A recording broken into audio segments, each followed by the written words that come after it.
வணக்கம் அனைத்து விவசாய நண்பர்களுக்கும். நான் காணொளி போட்டு கொஞ்சம் நாள் ஆகிடுச்சு. அதுக்கான நேரம் இல்லை, கரெக்டான பதிவும் இல்லாதனால காணொளி போடாமல் இருந்தேன். இப்போ அதுக்கான பதிவு தான் இது. இந்த நெல் பார்த்திங்கன்னா ஆத்தூர் கிச்சிரி சம்பா. நெல் வந்து சேலத்துலேருந்து தான் ஆன்லைன் மூலமாக தான் வாங்கினேன். நான் வாங்கி பயிரிடப்பட்டிருக்கு. அதில் பார்த்திங்கன்னா நான் ஒரு 2 வருஷமாக தான் பயிர் அதிகமாக வைக்கிறேன். அதுக்கு முன்னாடியெல்லாம் அப்பா வச்சுட்டு இருந்தாங்க, அப்பா கூட பண்ணிகிட்டு இருந்தோம். அப்படி பார்க்கும்போது பார்த்திங்கன்னா இந்த நெல் மட்டும்தான் இவ்வளோ ஹைட்டாக இருக்கிறத நான் இதான் முதல்ல பார்க்குறேன். இவ்வளோ உயரமாக நெல் பயிர் வளருமா அப்படின்றது எனக்கு தெரியாது. ஏன்னா நம்ம இப்போ வைக்கிற பயிர் வகையெல்லாம் பார்த்திங்கன்னா ஒரு 3 அடி அந்த ரேஞ்சு தான், அதிகபட்சம் 3 அடி அவ்வளோதான். இது 4 அடிக்கு மேலே இருக்குது.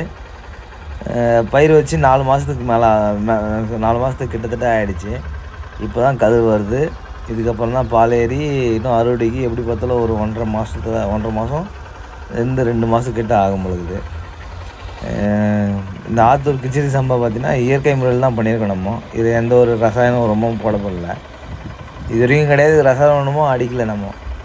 இப்போ இந்த வயலுக்கு பக்கத்துலேயே பார்த்திங்கன்னா இன்னொரு வயல் இருக்கும். அது எங்கள் தெரிஞ்சவங்க பக்கத்து வயல். அதுவும் இதுவும் ஒரே நாள் தான் நெல் விதைச்சிது. அது அறுவடைக்கு வந்துடுச்சு. இது இப்போ தான் கதிர் போயிட்டு பால் ஏறிட்டுருக்கு. நன்றி, வணக்கம்.